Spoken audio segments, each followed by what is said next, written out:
Klickvinyl im Wohnwagen sieht zwar geil aus, ist aber eine richtig dumme Idee. Deswegen machen wir es. Let's go!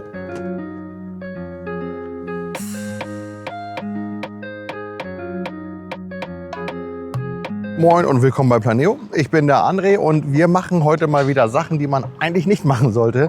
Denn wir werden uns in diesen Wohnwagen hier begeben und ein Klickvinyl auf den Boden legen. Eigentlich ist das ein bisschen schwierig, weil Vinyl ja arbeitet, auf Temperatur reagiert und generell ist es nicht freigegeben, ein Vinyl in einen Wohnwagen zu legen. Wir wollen es aber trotzdem machen. Wir wollen mal gucken, wie es reagiert, wie unsere Ware damit klarkommt. Letztendlich dann nachher ein Fazit mal bilden, was wir auch an euch natürlich weitergeben können. Ob es gut ist, nicht gut ist, sollte man es machen, sollte es man lieber lassen. Das werden wir dann sehen, ne? Aber wir nehmen euch Schritt für Schritt mit. Lass mal reingehen. Ja, hier ist das Stück der Begierde. Jetzt liegt hier noch ein Teppich drauf. Den werden wir gleich runternehmen. Da drunter ist hier ein PVC geklebt. Ist eigentlich üblich, sieht man ziemlich häufig. Den werden wir hier auch tatsächlich einfach so drinnen lassen und da direkt das Vinyl drauflegen. Das Vinyl nicht direkt auf den Teppich legen, dann wäre das schon vorprogrammiert, dass die Klickverbindungen da irgendwann brechen. Vom Vinyl selber her gibt es ja Vollvinyl und Rigid. Wir werden hier jetzt ein Rigid Vinyl nehmen. Hat beides immer so ein bisschen Vor- und Nachteile. Rigid reagiert jetzt nicht so stark auf Temperatur, was für den Wohnwagen ja von Vorteil wäre. Aber ich habe einen Boden, der nicht wirklich gerade ist und der sich bewegen kann. Da ist zu überlegen, ob man vielleicht nicht auch lieber ein Vollvinyl nimmt, was zwar stärker auf Temperatur reagiert, aber es schmiegt sich den Boden an und die Klickverbindung wird wahrscheinlich länger halten. Aber gut, dafür sind wir ja da, dass wir es einmal testen, ne? Das heißt, gleich Tisch hochklappen, erstmal Teppich raus.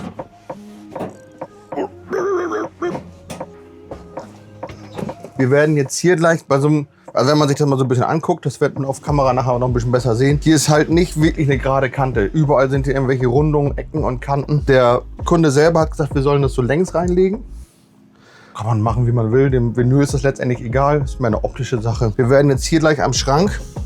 Hier werden wir wahrscheinlich unten anlegen, dass wir hier die erste Diele haben, die hier einmal langlegen. Und dann werden wir mal sehen, wie wir das hier mit den ganzen Rundungen machen. Am schönsten wäre es natürlich, wenn man diese Teile richtig schön sauber ausschneidet, dass man eventuell sie am Ende einmal versiegelt. Dann hat man auch einen schönen sauberen Abschluss zu dem Schrank an sich. Da gucken wir mal hier hinten. Da gehen wir zwar so ein bisschen rein, da schauen wir gleich mal. Da fummeln wir uns hier ein zurecht. Einzige Problem wird da vorne sein, an der Tür, weil da geht der Boden erst gerade und dann so richtig schräg hoch. Da müssen wir mal sehen, was wir da machen. Ich würde sagen, wir werden erstmal die ersten Dielen holen und dann schauen wir mal. Ja, wir werden hier unsere Eiche Venedig nehmen. Ein sehr schöner Eicheton, hat aber jetzt auch keine Trittschalldämmung integriert. Wie gesagt, hier machen wir aber auch keine drunter. Man, ja.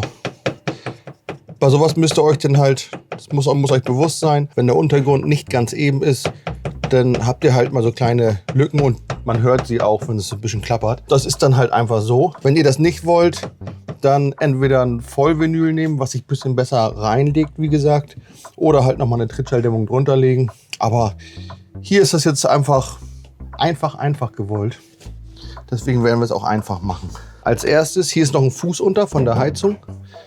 Den werden wir jetzt erstmal ausklinken, dass wir die erste Diele schon mal hier ranschieben können, an diese Seite. Hier ist es ja fast nur Geschnippel und nur Kleinteile. Deswegen, wenn ihr sowas macht, dass ihr sagt, ich mache hinten nur so einen kleinen Streifen rein, gebt immer ein bisschen Sekundenkleber mit an.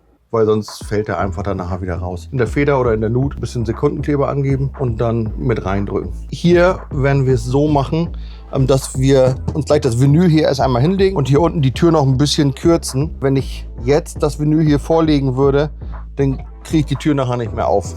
An sowas müsst ihr halt auch immer vorher denken, nicht erst dann, wenn der Boden da drinnen liegt. Generell gilt natürlich ringsum 5 mm Luft lassen. Das reicht bei so einer kleinen Fläche, reichen 5 mm, das ist gar kein Problem. So, hier müssen wir jetzt aufpassen. Wir könnten jetzt einfach das hier unten ausklinken, diesen Fuß, damit wir mit der ganzen Fläche hier weiter rankommen. Aber unser Problem ist eigentlich da ganz hinten. Wenn wir das jetzt den Fuß einfach nur ausklinken, dass wir die Diele weiter hochgeschoben kriegen, ist das zwar schön, aber wir wollen mit der Diele ja gleich auch noch weiter rein. Das heißt, das Ausgeklinkte, was ich hier bei der Heizung mache, das verschiebt sich auch noch mal nach oben. Da müssen wir halt drauf achten. Hier fängt der Fuß an. Den zeichne ich mir einmal an und hier geht es einmal gegen. So, die 5 mm Luft, die zeichne ich mir hier auch erstmal ein. Aber wir wollen ja gleich noch 2 cm weiter nach da oben hoch. Das heißt, diese beiden Striche verschieben sich jetzt nochmal um 2 cm nach da. Das machen wir jetzt auch noch. Und hier nehmen wir dann diesen hier. Wir brauchen 5 mm Luft. 4,5 ist denn da. So. So, die 2 cm hatten wir uns ja erstens schon ausgemessen, die zack.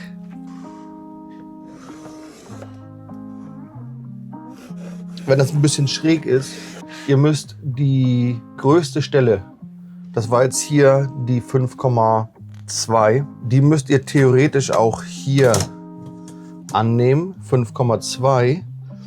Jetzt hatten wir aber ja hier nicht 5,2 eigentlich, sondern nur 5, also 2 mm weniger. Das ist in diesem Fall jetzt, ne?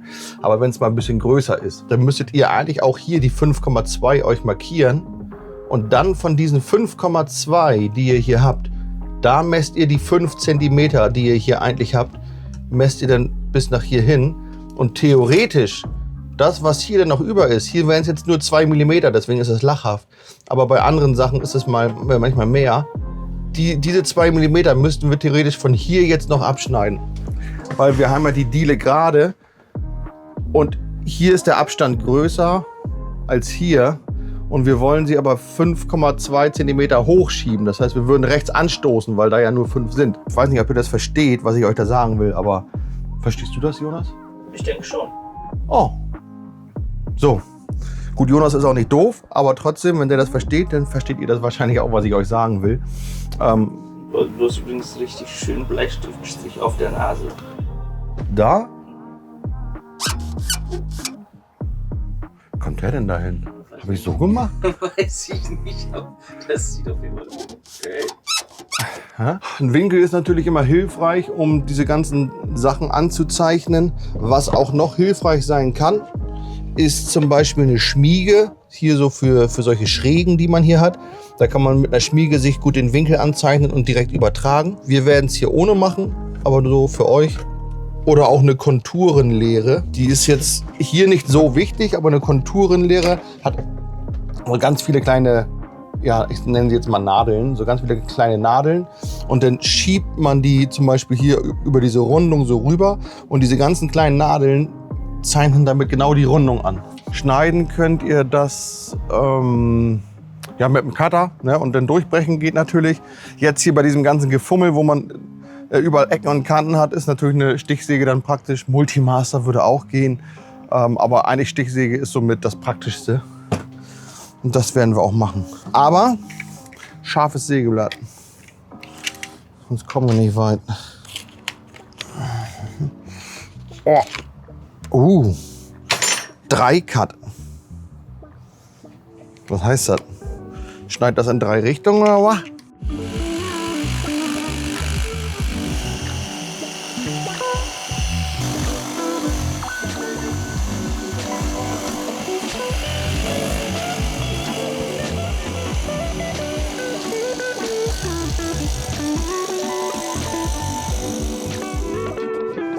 Den schieben wir da ran. So. So. Zack. Magst du mir kurz die Diele ergeben? Danke. So, ja, auch hier zählt natürlich, Kopfversatz sollte mindestens 30 oder was ist mindestens um die 30 cm auseinander sein. Zack. So.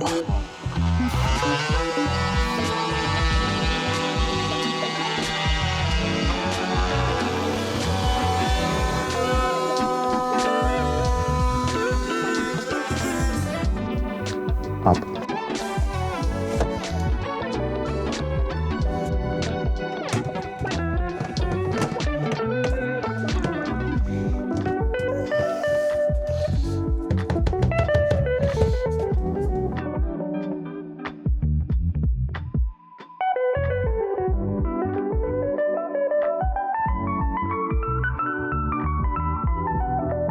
Ja, hier mit der Schräge, das geht natürlich für ein Klickvinyl nicht. Ich denke, das ist klar. Wir werden es jetzt so machen. Wir gehen hier erstmal gerade, so weit wie geht. Da werden wir es dann ganz normal kappen. Und dann werden wir einen anderen kleinen Streifen schneiden, der hier drauf liegt. Dann haben wir hier ja diesen Innenwinkel noch, der dann offen ist. Das müssen wir dann ein bisschen mit Silikon versiegeln. Das geht in diesem Falle nicht anders. Das reißen wir hier raus. Und dann kleben wir diesen Streifen auch ein bisschen fest, dass der fest ist. Wenn man das so hochbiegen möchte, wie es hier ist, dann müsste man hier mit dem Klebevinyl arbeiten. Ne? Haben wir natürlich auch. Könnt ihr mal bei uns gucken. Wir haben auch Klebevinyl, das könnte man auch verwenden hier. Aber jetzt mit dieser Klick-Variante müssen wir es in 2 Teile machen.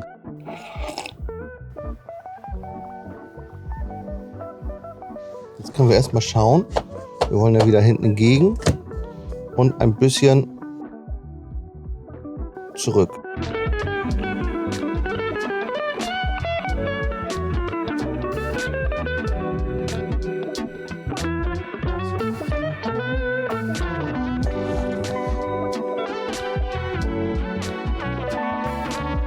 Das und das da hinten.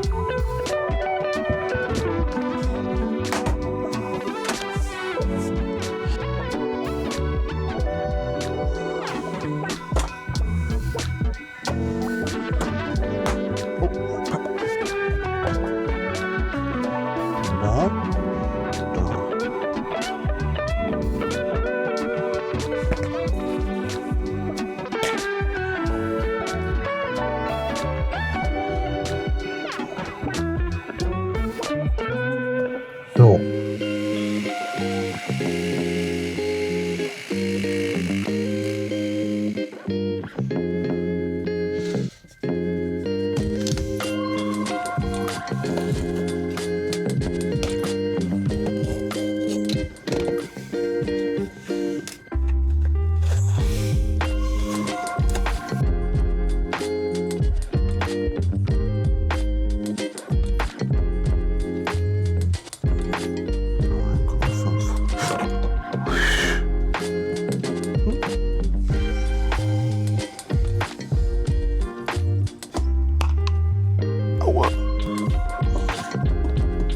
Was ist denn hier los? So, passt. Den lassen wir so.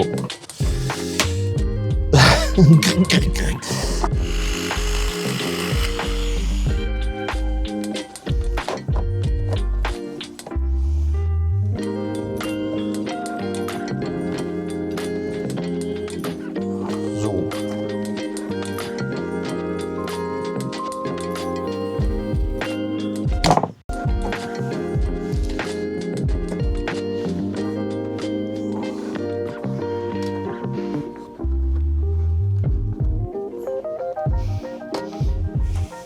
Das kleben wir da so rein. Ich denke, das sieht am schönsten aus, oder?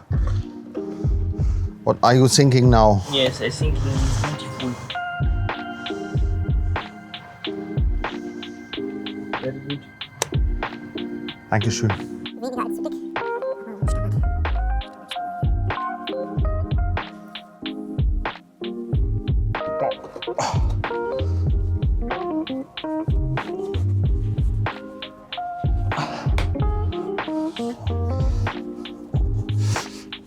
Guck mal. Doch Granate.